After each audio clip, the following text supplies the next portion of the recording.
И снова здравствуйте, мои уважаемые зрители. На дворе у нас продолжается 1 марта и следующий мой обзор, к сожалению, видите, затягиваю все время своими обзорами. Дело в том, что я дико занят, к сожалению, у меня сейчас очень на разрыв всякие телеканалы, достали уже реально.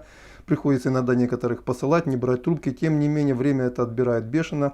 Но, тем не менее, сегодняшний второй выпуск будет, как я и обещал, посвящен оперативной обстановке, которая на сегодняшний момент сложилась на фронтах территории Украины. Ну и, соответственно, еще один очень примечательный момент произошел сегодня в Купянске, который бы я хотел прокомментировать. Итак, для начала, что у нас по обстановке?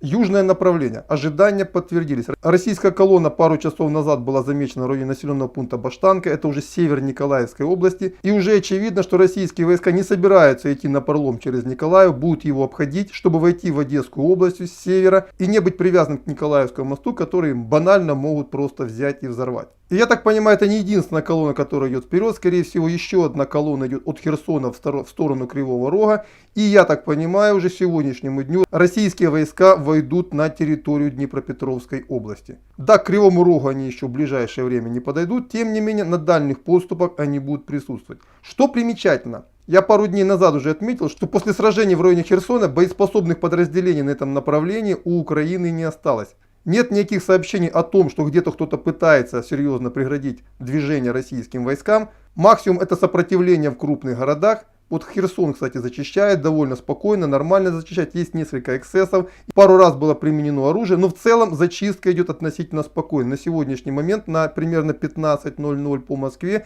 зачищена уже большая часть города. Пока еще не зачищен центр, но, как говорится, это уже вопрос времени. Уже понятно, что никто не собирается в Херсоне оказывать никакого серьезного сопротивления. И это с учетом той истерии, которую раздували в свое время так называемые патриоты территориальной обороны, очень примечательный момент. На самом деле, вот та вся истерия, которая сегодня есть, то есть никого не пропустим, будем стоять там до последнего, отбиваться будем. Во многом это все истерия на камеру. Как только приходит время до реального боя, 90% героев куда-то исчезает. Повторяю, речь идет о территориальной обороне применительно к югу и востоку Украины, но не о регулярных войсках. Но вернемся к тому, что происходит. То есть очевидно, что происходит глубокий охват Николаева с очевидной целью дальше выйти в район Приднестровья, и чтобы таким образом Одесса была отрезана от большой земли, а Украина, соответственно, от моря. Причем, подчеркиваю, пока не наблюдается никаких серьезных подразделений, способных помешать российским войскам быстро передвигаться по территории. Основная проблема у российских войск это огромные расстояния, а также снабжение. Ну и также еще сегодня все обратили внимание на то, что Россия перешла к совершенно иной тактике продвижения колонн. Теперь каждая колонна, которая продвигается вперед, прикрывается ударными вертолетами, а отсюда потери российских войск при передвижении резко сократились. И это стало следствием того, что в целом украинская система ПВО уничтожена, либо ее локальные остатки подавлены. Количество самолетов вылетов вчера, официально было всего 6. Основная масса самолетов, которая могла взлетать, она либо уничтожена, либо не пытается даже этого сделать. Ну и, соответственно, российская авиация получила возможность спокойно работать. Что сразу же сказалось и на продвижении, и на потерях.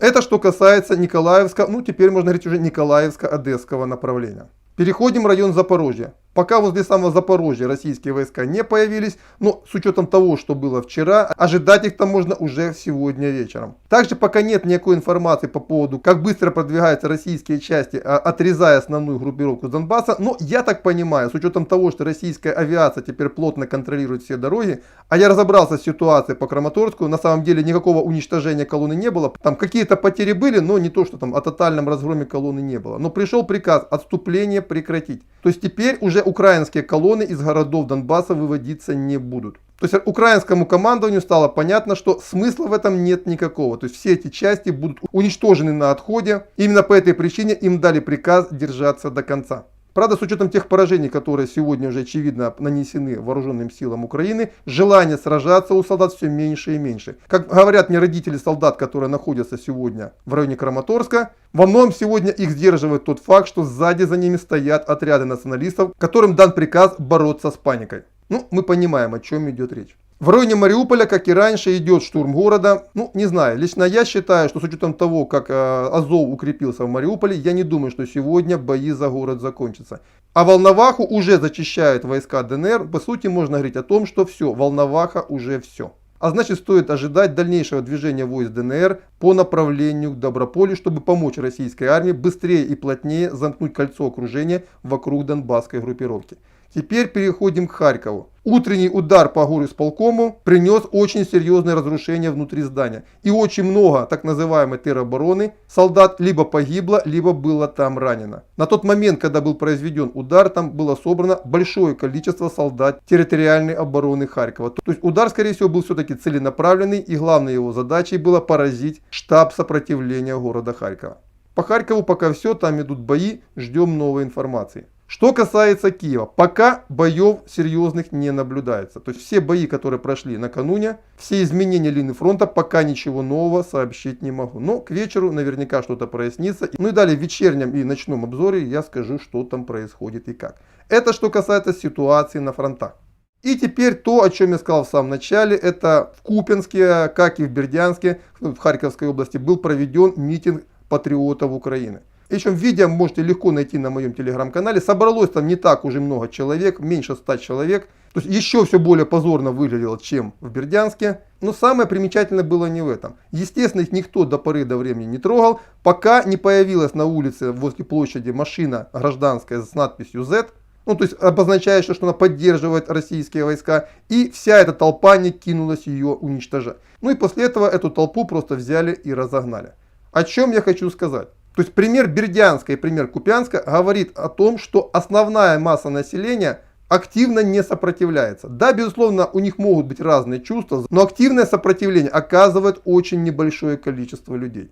Ну и Херсон, кстати, тоже этому явное подтверждение. Но это, как говорится, только на юге и на востоке. Естественно, по мере продвижения российских войск на запад ситуация будет меняться. Тем не менее, это говорит о том, что картинка, которую создают киевские СМИ, она во многом фейковая. И не случайно именно сегодня Киев сообщил о том, что готовьтесь к российским фейкам о массовой сдаче украинской армии. А это говорит о том, что действительно в ближайшее время могут пойти сообщения о массовой сдаче в плен украинских солдат на Донбассе. Потому что они, после того, как их отрежут от большой земли, скорее всего во многом будут сдаваться, понимая, что сопротивление в данном случае уже бесполезно.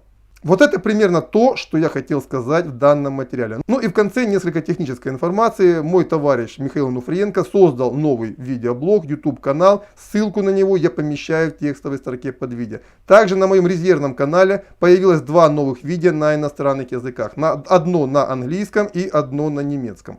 Пожалуйста, пользуйтесь, распространяйте, несите людям правду. Вот это теперь точно все. До свидания, до следующего выпуска. Ну, я очень надеюсь, что мне удастся его сделать в районе 19:20:00. До свидания.